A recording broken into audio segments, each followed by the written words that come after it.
Yes, murakoze inshuti ba traders n'abandi bifuza kuba aba traders. Mbabwire ngo iki ni cyo gitabo twiga igihe twiga forex trading.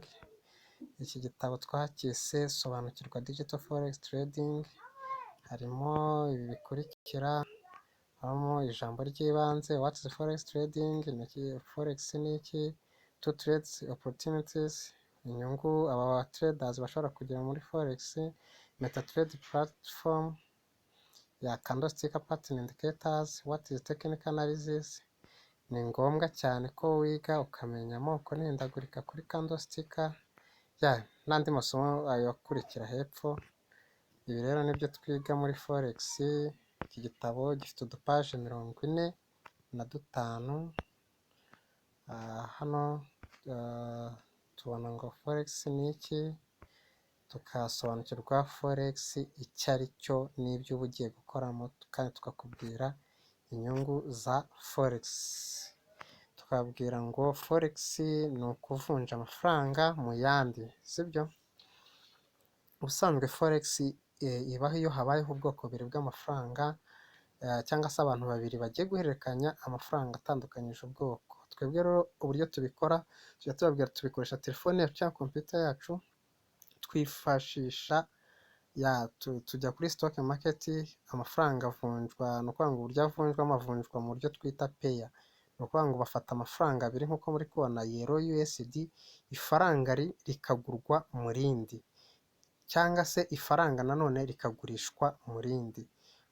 Ubwo tuzagenda tubibona, tubasobanurire uburyo bikorwamo umunsi muzemera kuza muri iyo semina tugiye kubategura, kugira ngo tubasobanurire forex trading ni mwuga ki, bikora bite, wunguka ute, bigenda bite. Hano tuzabasobanurira inyungu, cyangwa se inyungu ebyiri, cyangwa se uburyo bubiri aba traders bashobora kungukira muri forex trading. Tuzagenda tubasobanurira. Hano tubasobanurira MetaTrader platform ni iki. MetaTrader ubusanzwe ni application nawe wajya muri telefone yawe muri Play Store ukidownloadinga ugashyira muri telefone yawe, usibye ko utapfa kuyimenya utayigishijwe, ntabwo bishoboka. Uradownloadinga MetaTrader 4, wari tuyibonamo MetaTrader 4. Tuzigamo rero cyane ibijyanye na indicators zishobora kugusobanurira nimba isoko riri kumanuka cyangwa riri kuzamuka.